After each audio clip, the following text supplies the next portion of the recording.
I think it's maybe the most controversial section in your book. Here's a quote. What must be grasped is that Jan Hus's execution was not a violation of medieval Roman Catholic theology, but its expression. This sounds shocking to modern ears, but it is true to history. So you can feel free to elaborate on that as well. But that's where I was going, of course, with the reference to the Council of Constance. Yeah. The basic concern I have in my heart here is, as someone who wants to be charitable and generous and knows that it's easy to caricature history, I went into my research about some of these topics expecting that the truth would be sort of more complicated and the good guys and bad guys wouldn't be so clearly discernible. But sometimes you study history. That's pretty obvious. And you're confronted with evil that is so, I'm going to use the word abusive. It is so abusive, both financially abusive. Indulgences I regard to be a form of financial abuse, as they were functioning, especially as they were functioning in the late medieval West. Basically, this was a way of manipulating the laity of the church financially. And I explain that more in the book, but also for just physical abuse, physical violence. And I'm a pretty sensitive person about those things. You know, anytime I talk about the martyrs, I end up getting choked up, and I don't even fully know why. A psychologist could explain that more than I could.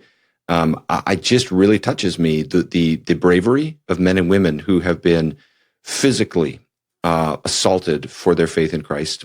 Jan Hus is one of my great personal heroes, and I regard him to be simply a godly man, just plain and simple, pious, godly, and theologically correct in his fundamental concerns against the Roman Catholic hierarchy of his time, and unbelievably courageous in his articulation of that.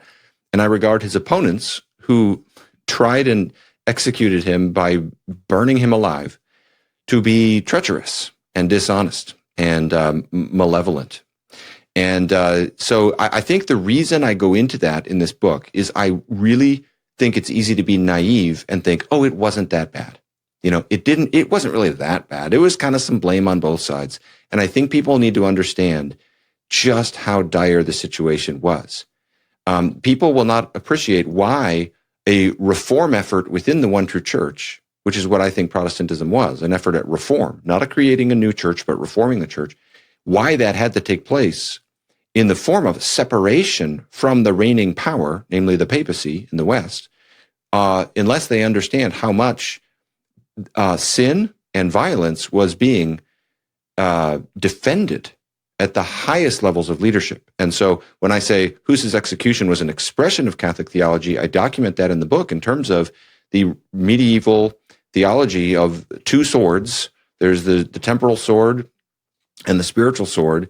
And basically, to put it plainly, the Roman Catholic Church claimed authority over the civil magistrate and claimed a theology of the extermination of heretics. So basically, heresy is the worst thing. It's worse than sin. And it needs to be stamped out. The body of sin must be put to death. That's a quote from the sermon the day Hus was burned from Romans 6. That's how they applied Romans 6. The body of sin must be put to death. So they taught that heresy must be exterminated, and the cruelty of it is staggering. And so, not out of I have no axe to grind, really. I just want people to know what really happened.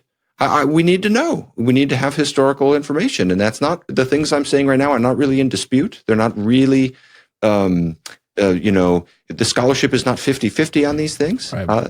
They really happened, and I just think we need to know that today.